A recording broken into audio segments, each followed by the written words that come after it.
Hello friends, எல்லாருக்கும் வணக்கம். Welcome back to my channel. இன்றைக்கி வீடியோவில் நம்ம என்ன பார்க்க போகிறோன்னா, எங்களோட வெட்டிங் டே செலிப்ரேஷன் எப்படி போச்சுங்கிறத அவங்க கூட ஷேர் பண்ணிக்க போகிறேன். மார்னிங்கே சீக்கிரம் எழுந்திரிச்சாச்சு, ஏன்னா இன்றைக்கி ஃப்ரைடே. ஸோ அதனால் ஃப்ரைடே இன்றைக்கி வந்தனால காலையிலேயே சீக்கிரமாக பூஜையெல்லாம் முடிச்சுட்டு எல்லா ஒர்க்குமே காலையில் கம்ப்ளீட் பண்ணியாச்சு. ஏதாவது ஸ்வீட்டோட ஸ்டார்ட் பண்ணலாம் அப்படின்னு சொல்லி தோணுச்சு. என்கிட்ட இன்றைக்கி கேரட் இருந்தனால கேரட் அல்வாவே பண்ணலாம்னு சொல்லிட்டு அதுதான் ரெடி பண்ணிக்கிருந்தேன். கேரட்டை நல்லா வாஷ் பண்ணிவிட்டு அதோட தோலெல்லாம் சீவி எடுத்ததுக்கப்புறம் இந்த மாதிரி ஒரு கிரேட்டரில் நல்லா கிரேட் பண்ணி எடுத்துக்கோங்க. நல்லா ஃபைனாகவே துருவி எடுத்துக்கோங்க. அப்போ கேரட் வந்து சீக்கிரமாக வேகிறதுக்கு ஈஸியாக இருக்கும். இதுக்கப்புறமா கடாயில் நெய் சேர்த்துட்டு நல்லா முந்திரி பருப்பை வறுத்து எடுத்துக்கிறேன். அதே நெய்யோட கூட கொஞ்சமாக ஒரு ஸ்பூன் ஆட் பண்ணிவிட்டு நம்ம துருவி வச்சுருக்க கேரட்டையும் சேர்த்து இதே நெய்யில் நல்லா வதக்கி எடுத்ததுக்கப்புறமா ஒரு கப் அளவுக்கு பால் சேர்த்துட்டு நான் வந்து ஒரு கப் அளவுக்கு வந்து கேரட் எடுத்திருந்தேன். ஸோ வந்து 3/4 கப் அளவுக்கு ஜீனி வந்து கனெக்ட் பண்ணி எடுத்துக்கிட்டேன்.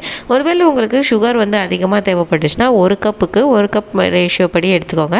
ஃபைனலாக நம்ம கேரட் அல்வா வந்து ரெடி ஆயிடுச்சு. ஃப்ரைடேங்கனால சாமிக்கு கொஞ்சமாக வச்சுட்டு அதுக்கப்புறமா நாங்கள் சாப்பிட்றதுக்குமே ரெடி பண்ணியாச்சு.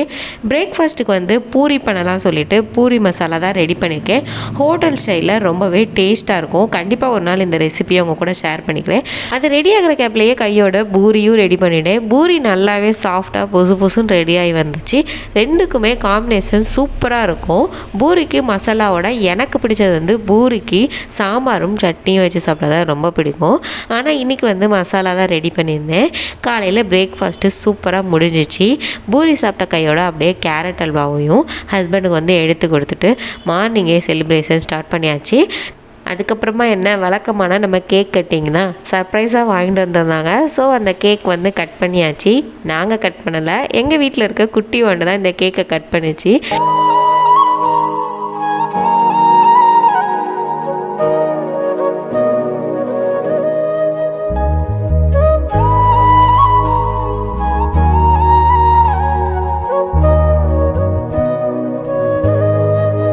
அன்றைக்கி நைட்டு டின்னருக்கு வந்து நான் ஒரு பிளான் வச்சுருந்தேன், கேண்டில் லைட் டின்னர் மாதிரி பண்ணலாம்னு சொல்லிட்டு. பட் அன்ஃபார்ச்சுனேட்லி எங்களுக்கு எனக்கு ரொம்ப ஷாப்பில் ஒர்க் இருந்தது. ஸோ எங்களால் வந்து ஆஃப்டர்நூன் லஞ்சே நாங்கள் வந்து வெளியில் தான் வாங்கி சாப்பிட்டோம். ஸோ நைட்டுக்கு டின்னர் பண்ணலாம் அப்படின்னா எந்த ஒரு ப்ரிப்பரேஷனுமே இல்லை. ஸோ அதனால் அந்த பிளானை கேன்சல் பண்ணிவிட்டு அப்படியே சண்டே வந்து இந்த வீடியோ வந்து கண்டினியூ பண்ணிட்டோம். சண்டே தேவையான சிக்கன்லாம் மார்னிங்கே எடுத்துகிட்டு என்னென்ன வெரைட்டிஸ் பண்ண போகிறோமோ அதுக்கேற்ற மாதிரி மசாலாஸ்லாம் ரெடி பண்ணி எல்லாமே ரெடி பண்ணிட்டேன். என்னென்ன பண்ணேங்கிறத வீடியோட எண்டில் வந்து ஷேர் பண்ணிக்கிறேன்.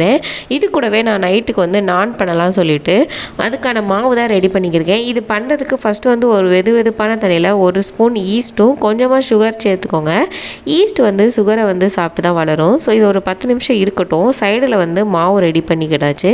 இது கூடவே நம்ம சேர்த்து வச்ச ஈஸ்ட்டை வந்து நல்லா சேர்த்து பிசைஞ்சு எடுத்துக்கோங்க. லைக் வந்து சப்பாத்தி மாவு மாதிரி தான் இருக்கும். ஃபஸ்ட்டு இந்த மாதிரி கையில் பிசு தான் ஒட்டும். நீங்கள் நல்லா பிசைஞ்சிக்கிட்டே இருந்தீங்கன்னா கையில் ஒட்டவே ஒட்டாது. மாவு சூப்பராக சாஃப்டாக ரெடி ஆயிரும். அது அப்படியே ஊற விட்டாச்சு. டின்னர் ஒர்க் அப்படியே ஒரு 8 o'clock கிட்ட 1 by 1 ஸ்டார்ட் பண்ணியாச்சு. என்னென்ன ரெசிபிஸ்ங்கிறத ஃபைனலாக ஷேர் பண்ணுறேன். இதோட ரெசிபிஸ் வீடியோ எல்லாமே நான் வந்து டிஸ்கிரிப்ஷனில் கொடுக்குறேன். லிங்கை கிளிக் பண்ணி அதையும் செக் பண்ணி பார்த்துக்கோங்க. நானுமே ரெடி பண்ணியாச்சு. கேண்டில் லைட் டின்னர் பிளான் பண்ணியிருந்தேன் சொல்லியிருந்தேன் இல்லையா. பட் கேண்டில் ஊதி வச்சா பாப்பா வந்து ஊதி ஆஃப் பண்ணிட்டா. ஸோ அதனால் அதை கேன்சல் பண்ணிவிட்டு நார்மல் டின்னராகவே போயிட்டு பெப்பர் சிக்கன், அதுக்கப்புறமா சிக்கன் கிரேவி, எக் ரைஸ், நான், அதுக்கப்புறமா தந்தூரி சிக்கன், அதுக்கப்புறமா சிக்கன் டிக்கா, சப்பாத்தி, மயோனஸ் இது எல்லாமே வீட்லேயே ரெடி பண்ணி சூப்பராக டின்னர் டே வந்து செலிப்ரேட் பண்ணியாச்சு. என்னோட வீடியோஸ் பிடிச்சா என்னோட சேனலை சப்ஸ்கிரைப் பண்ணிக்கோங்க. இன்னொரு இன்ட்ரெஸ்டிங்கான விளாக்ல சந்திக்கிறேன். அது வரைக்கும் பாய்.